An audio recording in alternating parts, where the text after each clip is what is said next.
Returning to my Coin Lady channel, I am pleased to see you again. Regulatory efforts pertaining to cryptocurrency are currently undergoing significant changes both within and outside the United States. Among these authorities, the SEC is spearheading a multi-pronged assault on the cryptocurrency market. They aren't alone, though, as I've mentioned on several occasions with Operation Choke Point 2.0, we also need to highlight Ripple because, as one of the few companies to have actually fought the SEC, they appear to have emerged victorious, thus, we shall discuss this. I have previously stated on several occasions that the SEC has been hoarding their cryptocurrency losses since August 30, 2023, which is more than a year ago. And, indeed, the losses have persisted ever since. Even though the SEC has given up on certain big moves, like Ethereum, they are still fighting crypto, and that is something we will discuss.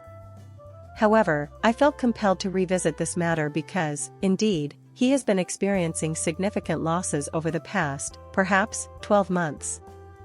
Beyond that, though, it all began in the middle of 2023 when we began to promote Operation Choke Point 2.0. We began to witness significant resistance against SEC and pressure on the SEC as a whole once everyone began to grasp the gravity of the situation, which ultimately led to these losses. And by losses, I mean victories over the SEC, who was accumulating those losses on their behalf. However, Brad Garlinghouse has provided us with something else over here. I brought this up at the end of July to remind you of the steps that led to our recent victories against SEC and to emphasize the significance of our current focus. In its action against Binance, the SEC government had previously asked the court to label tokens like Solana, Cardano, and Polygon as securities. However, the SEC has now withdrawn this request. More proof of the SEC's duplicity has come to light through Brad Garlinghouse. Chair Gensler testified that the responsibilities are crystal obvious, but the SEC is confused about how to implement them, leading to further sector chaos, possibly motivated by political agendas or bad faith litigation tactics, and certainly not by a commitment to upholding the law. Additionally, we have this over here, and this was taken in the start of August. As you all know, the SEC had originally requested $2 billion, but the court cut their claim by 94% after they admitted they had overplayed their hand. The court's judgment has given us the clarity we need to keep expanding our business. Now that the SEC's obstacles against the whole XRP community have been removed, this is a triumph for Ripple, the industry, and the rule of law. Right now, we have a final verdict and further information thanks to Stuart Aderati, Chief Legal Officer at Ripple, and this was a huge statement. The court denies the SEC's claim that Ripple acted irresponsibly, noting that no one was harmed financially and that there were no accusations of fraud or deliberate misconduct in this case. She disagrees with the SEC's ridiculous request for $2 billion in penalties and fines and upholds the court's $125 million penalty for specific historical sales to affluent third parties.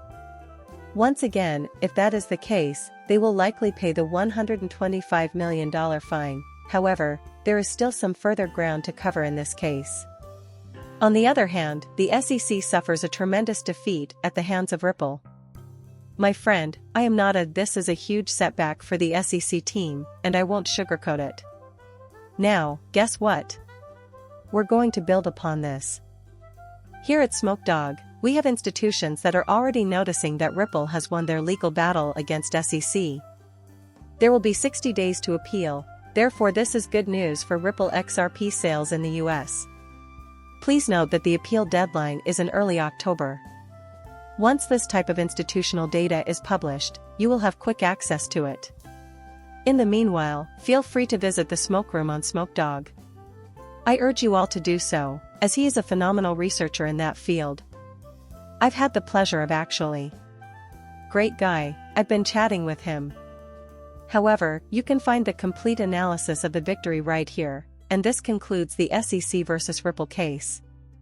In my opinion, this is going to cause it to undergo significant institutionalization, which will be good for XRP holders and Ripple alike, thus I can't wait to put it past us. Further evidence of the appeal's direction is the fact that institutions are already rejoicing over this victory. Stay tuned for future updates on the SEC, particularly as they pertain to XRP.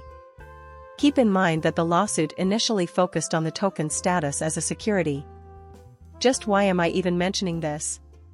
No Kraken tokens are considered securities, according to the federal court for the Northern District of California's decision, which was made official by today's major update from Marco Santori. Kraken, the idea of clarity, and all crypto users can celebrate a major victory. Additionally, it backs up Kraken's long-standing stance that it does not list securities, folks. The SEC's momentum against any cryptocurrency asset is utterly destroyed by this. The court also ruled that the SEC's development of the idea of crypto asset security was ambiguous, if not outright confusing.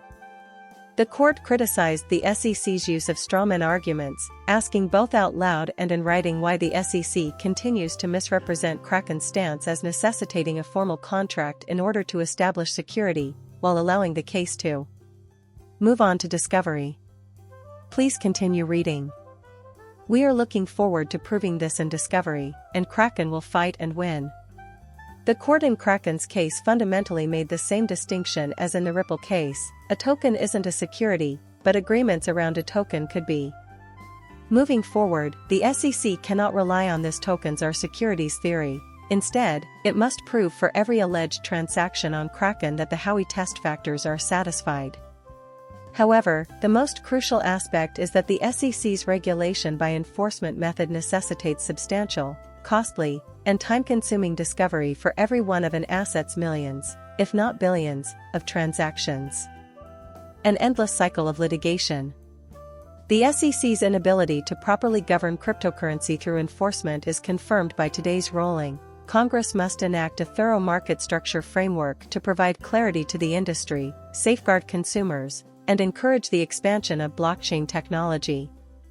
The people in our administration who are working so hard to make this happen deserve our deepest gratitude, and we are grateful to the court for taking this matter into consideration. This is a huge victory for crypto, and Stuart Aderati has chimed in to say as much. Another judge has ruled in the Kraken case that crypto assets cannot be considered securities. The SEC's whole strategy of regulation by enforcement rests on that flawed assumption. Thus this is bad news for them.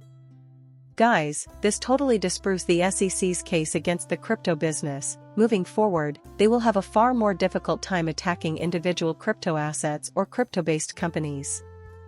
An enormous matter has arisen. I believe that the SEC is starting to give up a little bit, and that's why I wanted to bring up some of the past news about them losing in court and retracting requests and moves against some of these assets. The large bankers and incumbents are behind the SEC, therefore it's safe to say that they will keep attacking this business.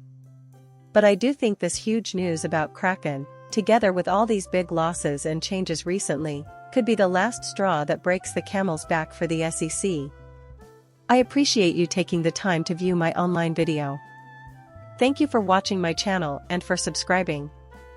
I will see you later.